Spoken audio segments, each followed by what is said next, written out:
Hi guys, so till now we have completed till page number 15 of this chapter. Chapter we were doing was quantity theory of output, employment and interest rate. So till now we have seen this as saving and investment model. We have studied a lot of things about the equilibrium amount of investment and saving. This is the equilibrium stage where saving of the people becomes the investment, right? So now we'll talk about and study about the aggregate demand and aggregate supply and aggregate demand shocks and aggregate supply shocks. All right. So if I talk about aggregate demand, हमने last chapter aggregate demand का भी पढ़ा था. उसमें आप लोगों ने पढ़ा था amount of goods demanded in an economy. क्या होते थे?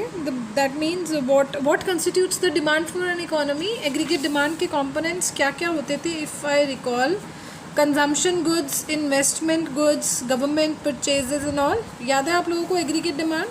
सो बेसिकली एक नॉर्मल डिमांड होती है. हम जैसे इंडिविजुअल लेवल पे माइक्रो इकोनॉमिक्स में पढ़ते थे, उसी तरीके से हम मैक्रो इकोनॉमिक्स में एग्रीगेट डिमांड के बारे में पढ़ते हैं.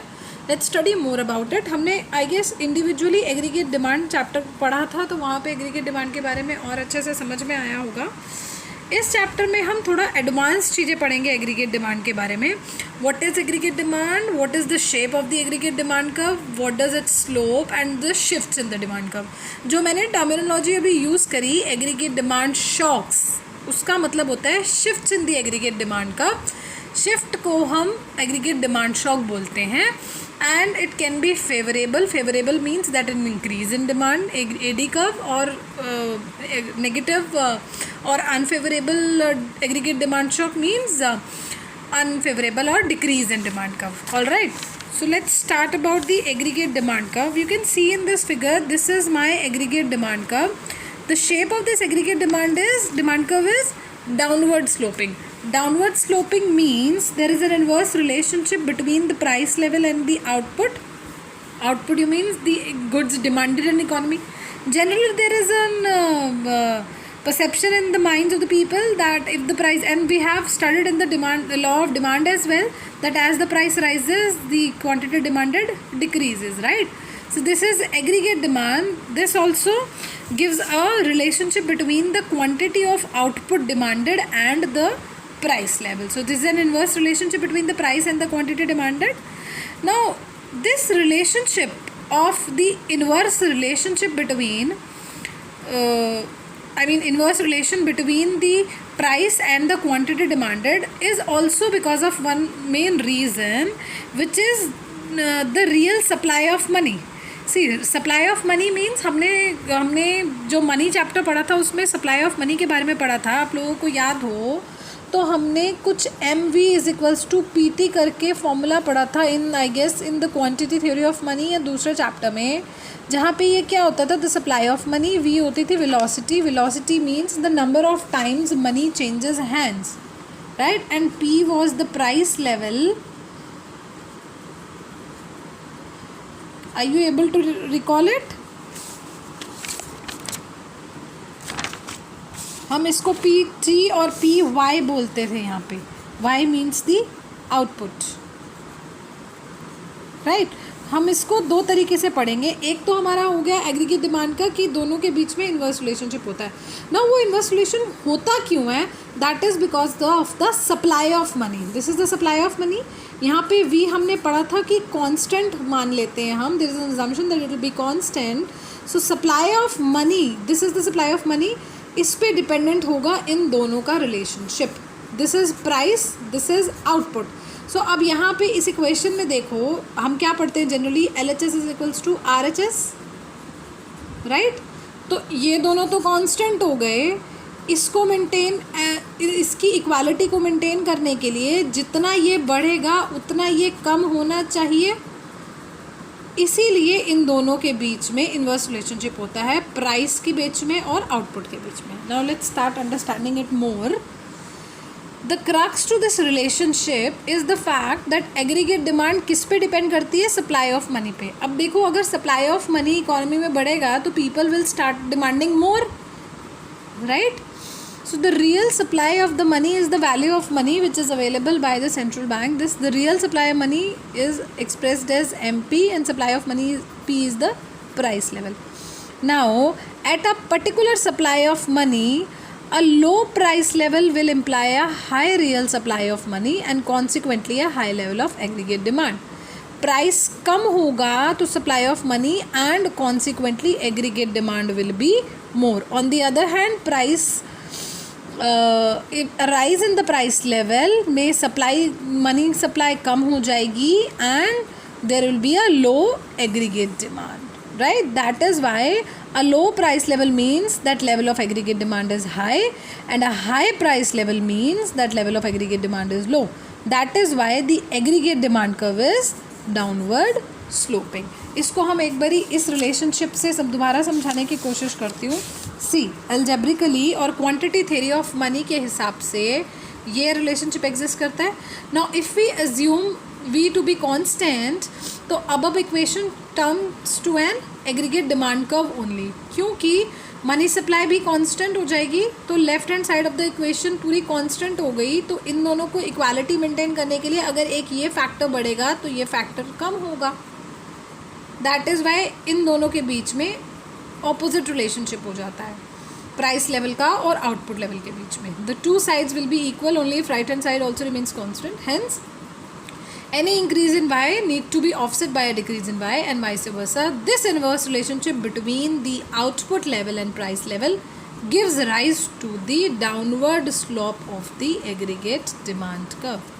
This is the y, here is the output demanded. So इन दोनों का output relationship होता है, इसीलिए मेरा aggregate demand curve जो है वो downward sloping रहता है. All right. So here question can come, why is my aggregate demand curve is downward sloping?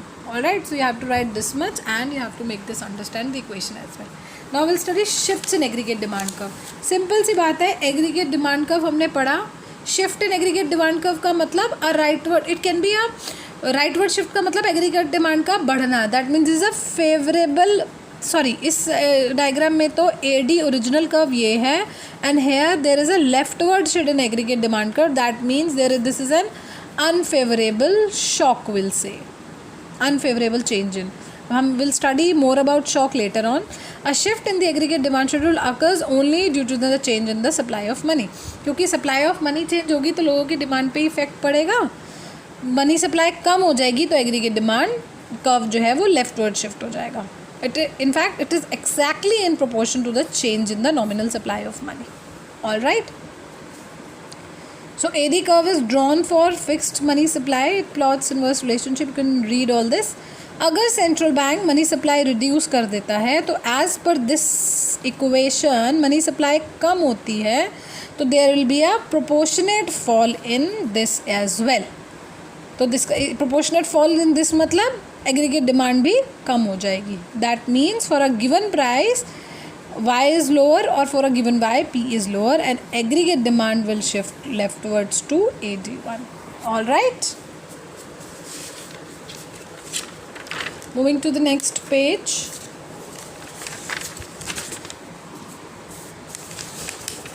We'll study about aggregates.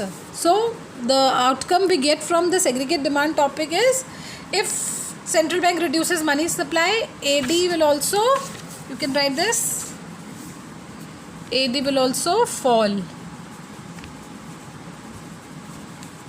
AD fall करेगा तभी तो it will shift to the right, left. And अगर central bank raises the money supply, AD will shift to the right or AD will rise. Alright. Now let's start about aggregate supply. See, aggregate supply we'll study in the long run and the short run as well. Long run में हमने last chapter में भी पढ़ा था कि long run में हमारे सारे फैक्टर्स वेरिएबल होते हैं और सप्लाई मतलब इकोनॉमी जो है फुल एम्प्लॉयमेंट, लॉन्ग रन में economy full employment level achieve कर लेती है तो सप्लाई बिकम्स फिक्स्ड और constant. That it says the long run aggregate supply curve is vertical. That means इसका क्या मतलब है, independent of price level the firm would be there would be the quantity of output will remain constant whatever be the price level here, right?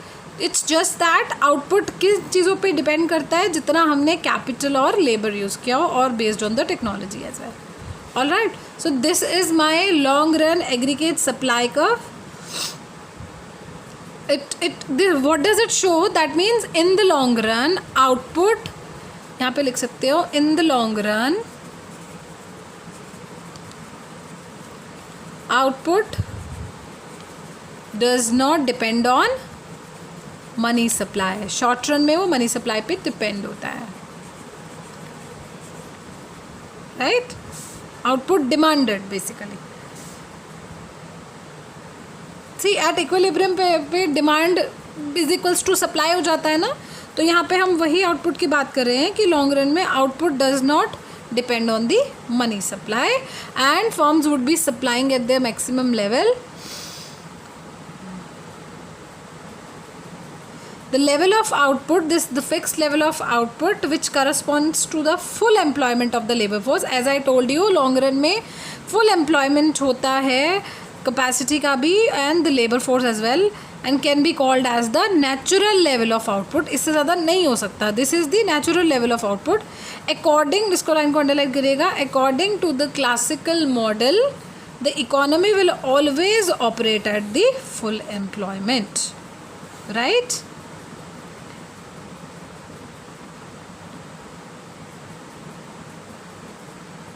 So associated with full employment level and the corresponding full employment output level, Y bar is what is called the natural rate of unemployment.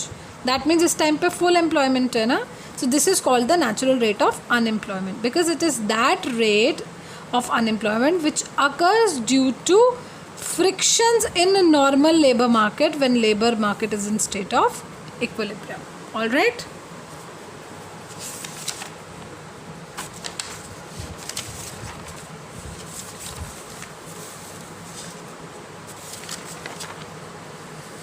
So this was the vertical supply curve. Now we'll see short run. This was long run aggregate supply curve. Now we'll see short run aggregate supply curve.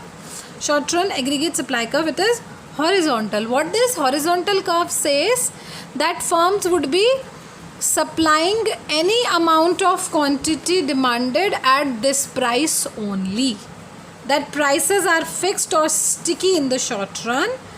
This supply is showing the stickiness of price at OP level. At this fixed price, firms are willing to supply any quantity that is demanded. All right. Now let us see long run equilibrium and effect of fall in aggregate demand. Now we have long run equilibrium. Long run equilibrium कौन सा होता है? This. Long run में मेरा aggregate supply curve ये होता है. LR long run aggregate supply curve, and this is my aggregate demand curve. All right. So this is my equilibrium. इस equilibrium का मतलब मेरा output कितना है, इसको हम क्या बोलते हैं long run में, ये fix होता है, और मेरा price कितना है, ये मेरा price है. All right. So output is determined by the aggregate supply curve in the long run. और जैसे कि हमने अभी एग्रीगेट सप्लाई में पढ़ा, ये मेरी जो आउटपुट किस चीज़ों पे डिटरमाइन होता है, इन तीन चीज़ों पे, and it is independent of the price. But obviously intersection और equilibrium of aggregate demand and aggregate supply का determines the price and the output level. ठीक है. So price level is determined by the point जहाँ पे AD is equals to AS होगा. Right. Let me, yes, now see, now what happens in the long run,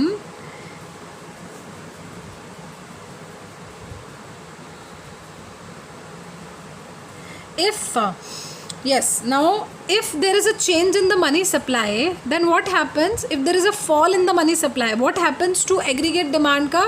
It shifts to the downward level or leftward. Then long run equilibrium occurs at point this, where मेरा long run aggregate supply curve becomes equal to AD curve, and the equilibrium point changes from E to E1, but there is no change in the output level, but the price would fall from P to P1. All right. So what did you learn from the long run equilibrium? That is output level is determined कहाँ से, इस long run aggregate supply curve से ही determine हो रहा है मेरा output, तो क्योंकि चेंज होने के बाद भी मेरा आउटपुट उतना ही है, तो जितना मेरा long run aggregate supply curve है उतना ही मेरा आउटपुट फिक्स हो जाएगा. बट प्राइस किससे डिटरमाइन हो रहा है मेरा, intersection of A D and A S. When there is a change in A D there is a change in the price level as well. तो यहाँ पे भी ये रिलेशनशिप आया, if A D falls price level also falls and vice versa. Output will not be affected. All right. Next, let's come to, there's a question after this. You can read all this. I've made you understand this as well. In the classical model, an increase in money supply leads to an increase in real output and price level. Comment. हमने यही पढ़ा classical model. So क्या मेरा what the question says, an increase in money supply leads to an increase in real output. देखो हमने ये जो scenario पढ़ा है इसका ऑपोजिट सिनेरियो का ये क्वेश्चन है.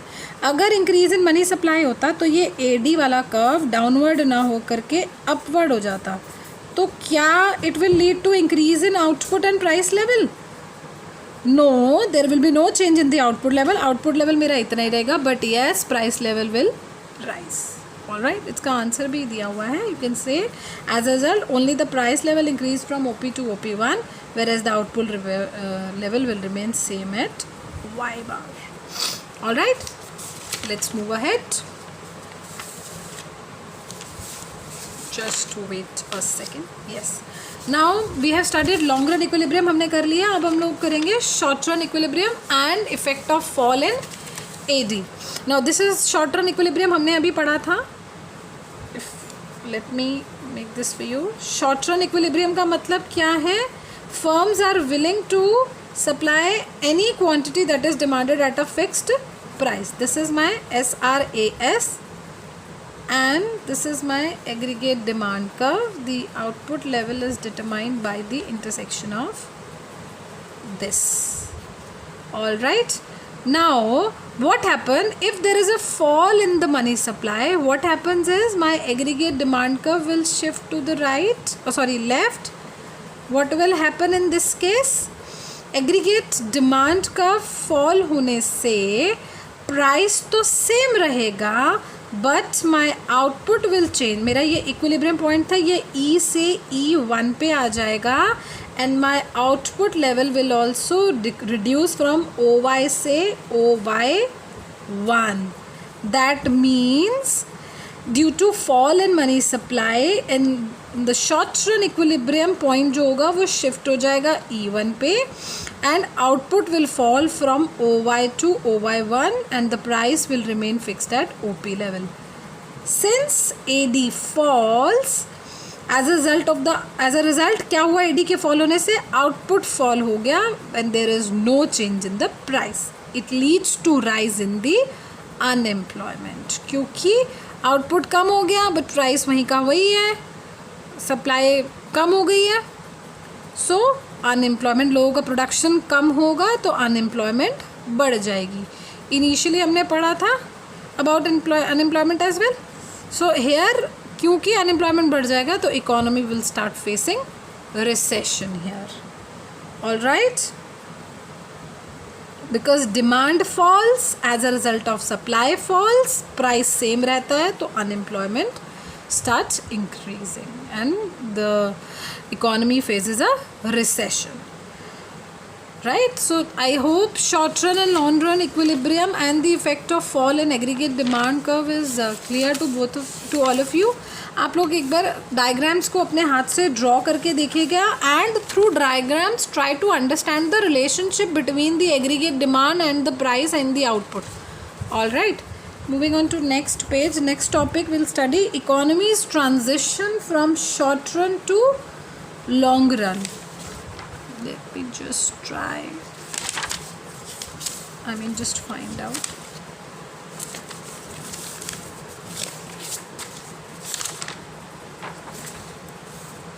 Yes, this is the transition from short run to long run. Economy's transition मतलब as the economy move from short run से long run, this happens. See, क्या हुआ, just try to understand this diagram. This was my short run aggregate supply curve, this was my aggregate demand curve. All right, मेरा initial equilibrium ये था और मेरा output ये determine हुआ, ठीक है. Now as economy move, so it's the long run equilibrium point. Just a second. Economy move करती है, ये टॉपिक में हम पढ़ेंगे कि इकोनॉमी ट्रांजिट कैसे करती है from short run to long run, right. So just a wait, let me draw the long run curves as well. This is my long run aggregate supply curve, ठीक है. ये मेरा शॉर्ट रन एग्रीगेट सप्लाई का, ये मेरा long run aggregate supply का. This is aggregate demand and this is the equilibrium point. At this point my output level is this and price level is this. Now long run point पे भी aggregate demand it is equals to, see when aggregate demand is intersecting long run aggregate supply curve, that means equilibrium ये रहा.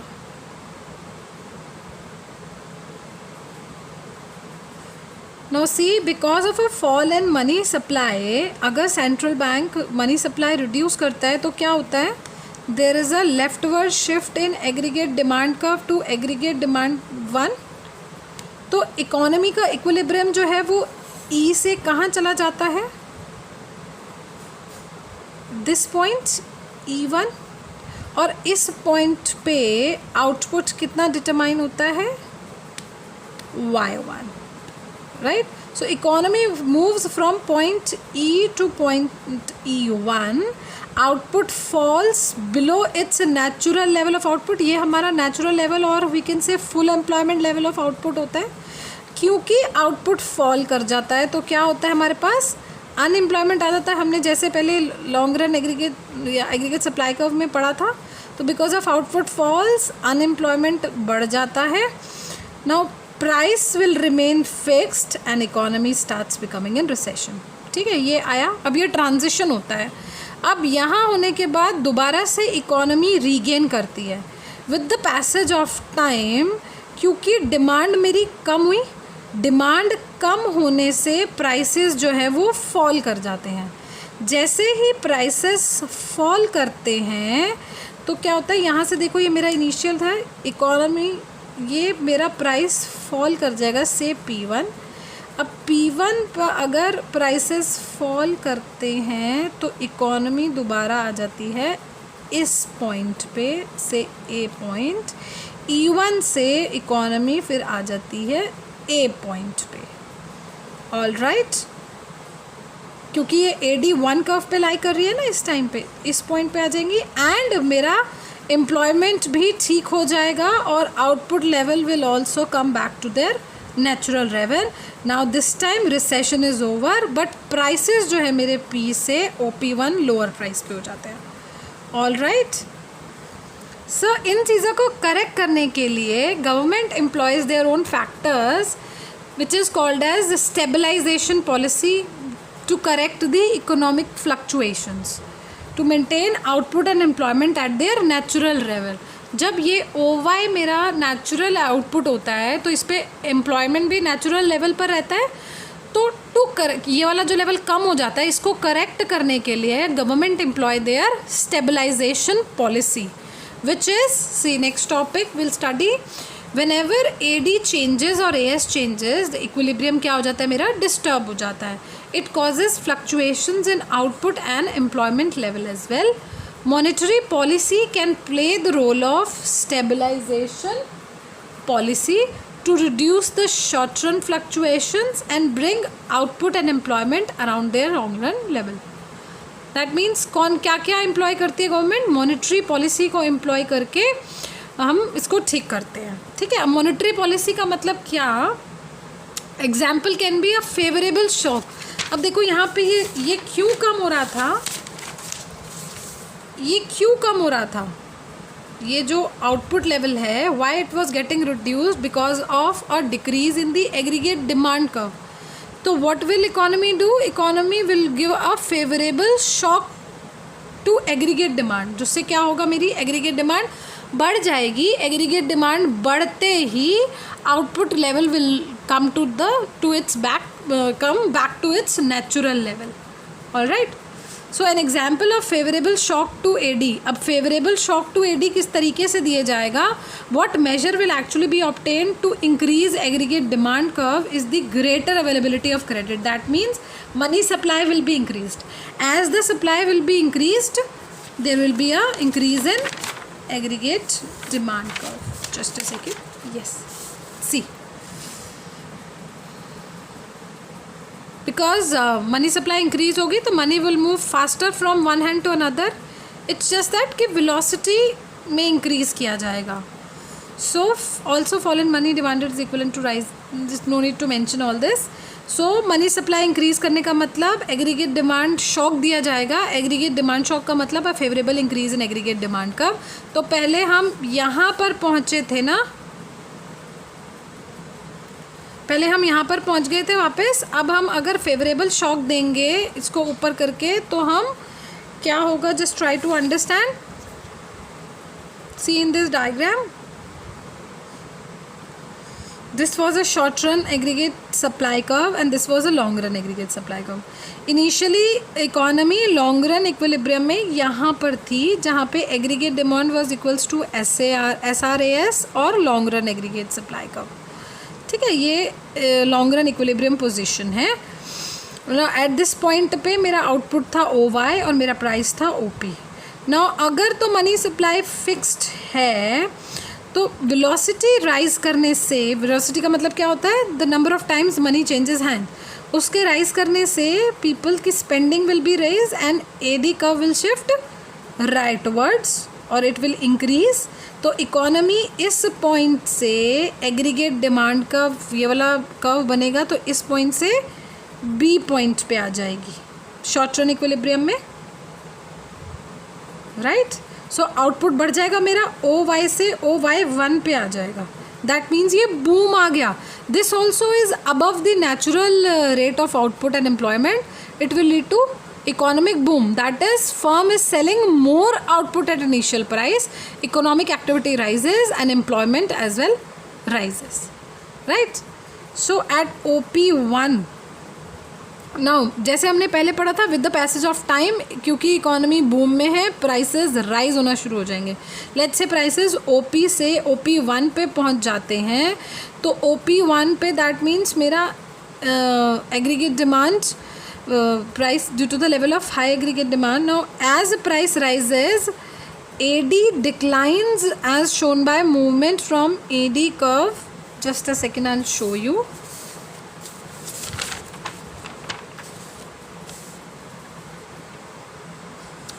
देखो अब हुआ क्या, ये price बढ़ा, इसकी पहले हम यहाँ से इस पॉइंट पे आए थे ना, अब हम यहाँ से इस पॉइंट में आ जाएंगे.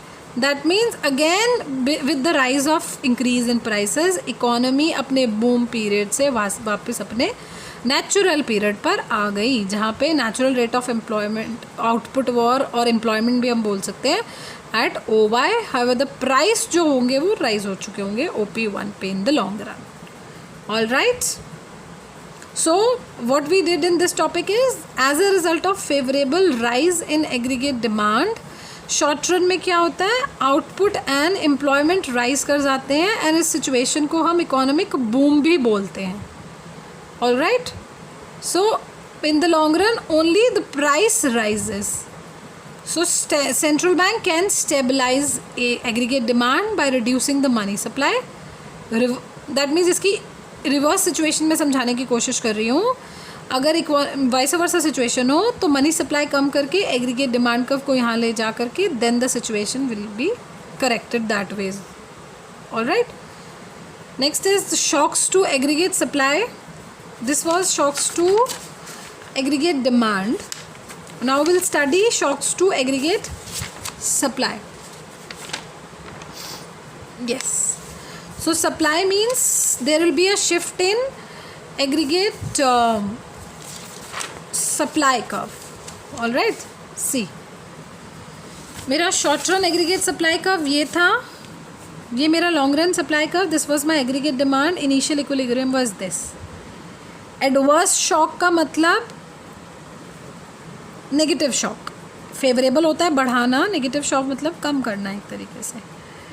सो an example of adverse shock to AS is a drought और अ फ्लड, जहाँ पे सप्लाई जो है वो कम हो जाएगी। तो इकोनॉमी में एडवर्स शॉक देने की ज़रूरत होती है, उससे क्या होगा, एग्रीगेट सप्लाई जो है वो कम हो जाएगी। देखो यहाँ पे ये था एग्रीगेट सप्लाई शॉक लाया गया, दैट मीन्स सप्लाई कम, और एएस कर्व जो है वो हमारा जनरली वो अपवर्ड या यहाँ पे अपवर्ड शिफ्ट हो जाएगा ना। यस, एग्रीगेट सप्लाई कर्व ये अपवर्ड शिफ्ट होते ही एग्रीगेट डिमांड कर्व को इस पॉइंट पे काटेगा और आउटपुट जो है या सप्लाई जो है वो मेरी कम हो जाएगी OY से OY1, ठीक है। Due to adverse supply shock supply curve shifts upward to SR AS1, economy move कर जाएगी from point E to point B, जहाँ पे it is an short run equilibrium. ये ना आउटपुट अप लेवल जो है अपने नेचुरल लेवल से OY से OY1 पर आ जाएगा, और प्राइसेस पे क्या इफेक्ट करेगा, प्राइसेस राइज हो जाएंगे OP से OP1 पे, and this situation is called as stagflation. Stagflation means output is falling but still prices are rising. Since output fall कर रहा है तो अनएम्प्लॉयमेंट इज राइजिंग, सप्लाई कम होएगी तो प्रोडक्शन भी कम होएगी, तो अनएम्प्लॉयमेंट बढ़ जाएगा। Alright, now to correct this situation, two possible situations to come out with this situation, क्या करेगा आप खुद सोचो। यहाँ पे सप्लाई गवर्नमेंट को क्या करना पड़ेगा, एग्रीगेट डिमांड में चेंजेस लाने पड़ेंगे। किस तरीके से, there are two possible situation. First, central bank क्या करेगा, appropriate steps to hold AD constant रहने देंगे। In this case, economy will move back from point B to C. E, cost of this adjustment process is recession. अगर हम AD को constant रख दें, क्योंकि सप्लाई कम हुई है तो हमें AD को भी छेड़ना चाहिए, अगर हम उसे नहीं छेड़ते हैं तो रिसेशन आ जाएगा। Second outcome is, best outcome is to change the aggregate demand, right. देखो अगर हम यहाँ पे क्या होगा, हम AD को नहीं चेंज करेंगे तो रिसेशन आ जाएगा। If AD is increased from AD to AD1, तो इकोनॉमी कहाँ से कहाँ चली जाएगी, इस पॉइंट E से, देखो हमने इस वाले डायग्राम हम E से B पर आए थे ना, दैट मीन्स यहाँ से हम यहाँ पर आए थे because of aggregate supply shock. Now इसको करेक्ट करने के लिए हम अगर एग्रीगेट डिमांड को बढ़ाएंगे तो हम B पॉइंट से, इस वाले पॉइंट से यहाँ आ जाएगी इकोनॉमी C पे। सो आउटपुट जो होगा वो वापस यहीं पे रिस्टोर्ड हो जाएगा और it's full employment. However price तो राइज होगा ही from OP to OP1, and in this solution central bank accommodates the AS shock. That means this way central bank या मॉनेटरी पॉलिसी हमारी एग्रीगेट सप्लाई का shock को accommodate करती है और वी कैन से इम्प्लीमेंट करती है, मतलब उसके इफ़ेक्ट को ऑफसेट करती है। आउटपुट सप्लाई के एग्रीगेट सप्लाई शॉक से क्या हुआ था, मेरा ये आउटपुट लेवल जो है वो कम हो गया था ना, तो नाउ इसको ठीक करने के लिए, करेक्ट करने के लिए, स्टेबलाइज करने के लिए एग्रीगेट डिमांड का में इंक्रीज़ करेंगे, जिससे मेरा आउटपुट जो है वो यहाँ से वापस इस लेवल, ओरिजिनल लेवल पर आ जाएगा। Alright, so what does it says, when there is an adverse AS shock, short run में प्राइस राइज होता है, आउटपुट एंड एम्प्लॉयमेंट फॉल होता है, this situation is called as stagflation. But central bank will correct this situation किस तरीके से, by increasing the aggregate demand, by increasing the aggregate demand, thereby restore the output at its natural level and bear the cost of higher prices. This is also called as price shock. All right, thank you so much.